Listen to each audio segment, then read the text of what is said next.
دخلت امرأة المستشفى وكان عمرها 42 سنة. دخلت على أقدامها وهي تمشي وتسمع وتتكلم وكل شيء فيها سليم، إلا أنها تحتاج إلى جراحة لتركب صماما في القلب أو صمامين. دخلت المرأة المشفى ودخلت غرفة العمليات، ولما دخلت غرفة العمليات وهي في غرفة العمليات شاء الله تبارك وتعالى أن يتوقف القلب. توقف القلب لمدة 3 دقائق و20 ثانية. يقول الطبيب: فإذا توقف القلب لا يصل الدم إلى المخ فتموت خلايا المخ، وخلايا المخ هي الوحيدة كما يقول الأطباء إذا انقطع عنها الدم المؤكسج لمدة 60 ثانية أو 80 ثانية تختلف من شخص إلى آخر، تموت الخلايا الدماغية موتا كاملا. يقول: ولا يستطيع أحد في الكون ولا تستطيع مراكز الدنيا أن تعيد خلايا المخ إذا ماتت، لن يعيدها إلا الله تبارك وتعالى. توقف الدم وانقطع وماتت خلايا المخ عند هذه المرأة.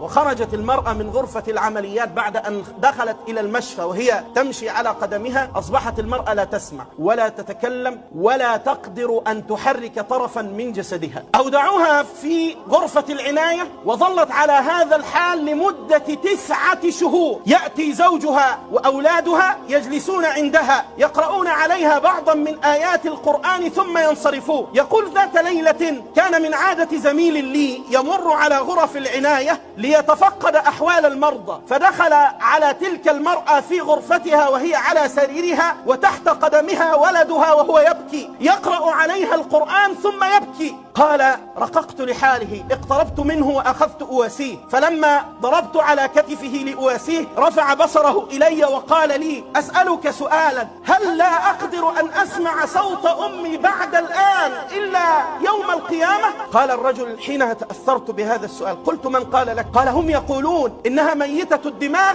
والدماغ إذا مات لا يعود. قال: جاءني الإيمان وأخذت أتذكر آيات القرآن فقلت: هم يقولون، لكن ماذا يقول الله؟ هم يقولون لك لن تعود، لكن هذا الأمر بيدهم. اقرأ قول الله تبارك وتعالى: أمن يجيب المضطر إذا دعاه ويكشف السوء. يقول الرجل هذا الذي يعمل في المشفى، يقول: دخلت على المرأة وأنا أقسمت على نفسي أن أقرأ عليها القرآن وكل يقين بأن يعيد الله تبارك وتعالى إليها الحياة. فبدأت أقرأ، افتتحت بفاتحة الكتاب ثم جئت عليها وأخذت أناديها باسمها. نظرت إلي الممرضة النصرانية وهي تتعجب: ماذا يفعل هذا؟ مر عليها 9 أشهر وهي على هذه الحال، ماذا يظن؟ أخذت تبتسم وكأنها تسخر. ولدها ينظر إلي: وماذا أفعل؟ قال: أقسمت في نفسي وكلي يقين 100% أن الله تبارك وتعالى سيستجيب لي. قال: بدأت أقرأ عليها آيات من القرآن،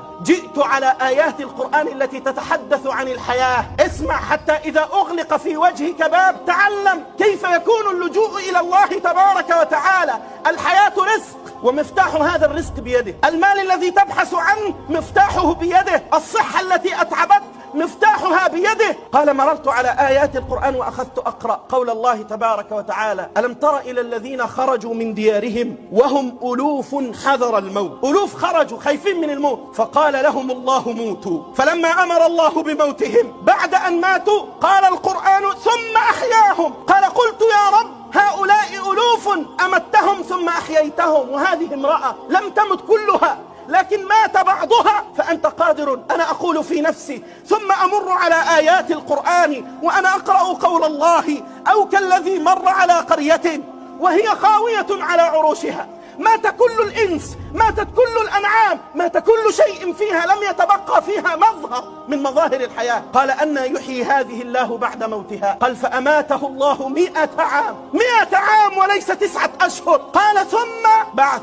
قال: كم لبثت بعد أن أحياه الله تبارك وتعالى؟ قال: لبثت يوما أو بعض يوم. قال: بل لبثت 100 عام. انظر إلى حمارك، انظر إلى عظامك كيف ننشزها ثم نكسوها لحما. قال: فلما تبين له قال: أعلم أن الله على كل شيء قدير. قال: أخذت أعيدها وأنا أكرر وأنا أرى ما كان يقوله الكفار حين أتوا للنبي عليه الصلاة والسلام. وقالوا أئذا كنا عظاما ورفاتا أئنا لمبعوثون خلقا جديدا قل كونوا حجارة أو حديدا أو خلقا مما يكبر في صدوركم فسيقولون من يعيدنا قل الذي فطركم أول مرة الذي أحياك ابتداء يحييك انتهاء الذي أعطاك الصحة ابتداء يعيدها إليك انتهاء كل شيء خزائنه بيده وإن من شيء إلا عندنا خزائنه. لكن أنت بقلبك تستفتح من؟ تتعلق بمن؟ تتعلق بالطبيب أن يعيد إليك صحتك، تتعلق بالمعلم أن يربي لك ولدك، تتعلق بصديقك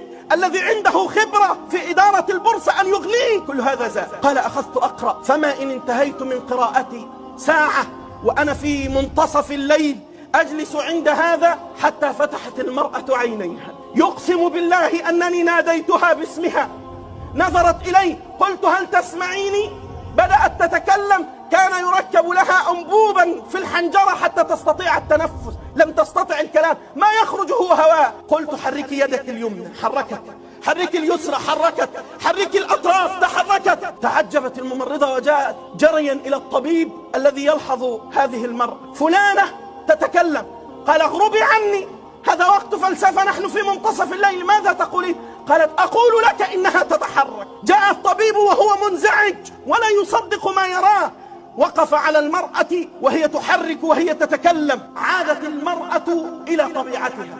استدعوا الاستشاري الكبير الذي قال وحكم بأن المرأة يستحيل أن تبقى على قيد الحياة، هي ميتة في حكم الأطباء. جاء الرجل وهو متعجب، جاءوا على المرأة فأجروا لها الفحوصات، فإذا بقدرة القادر وبسم الله تبارك وتعالى الذي يفتح أبواب الرحمة، وهو الذي يقول ما يفتح الله للناس من رحمة فلا ممسك له. قل ما شئت في دنيا البشر، يقول لك مسؤول شاء من شاء، اغلق الأمر، استفتح خزائن الله تبارك وتعالى. وقف الطبيب على المرأة، أعادوا لها إجراء الأشعة المقطعية، فإذا بالخلايا الميتة عادت كلها كما كانت سليمة معافاة. يقول زوج المرأة خرجت المرأة بعد أيام من المشفى وعادت إلى طبيعتها، ولما عادت إلى طبيعتها مرت الأيام، فقلت في نفسي أجرب هذه المرأة بعد هذا الموت السرير ل9 أشهر، هل عادت إلى طبيعتها؟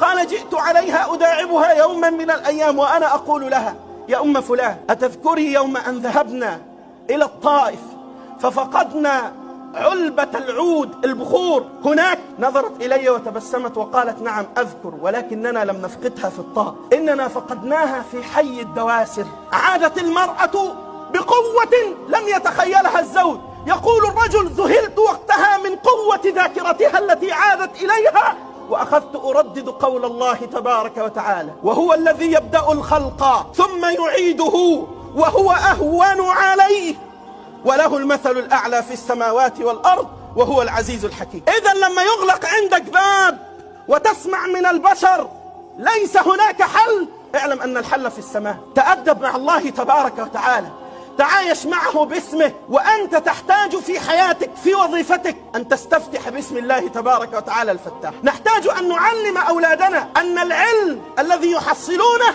إنما هو فتح من الله تبارك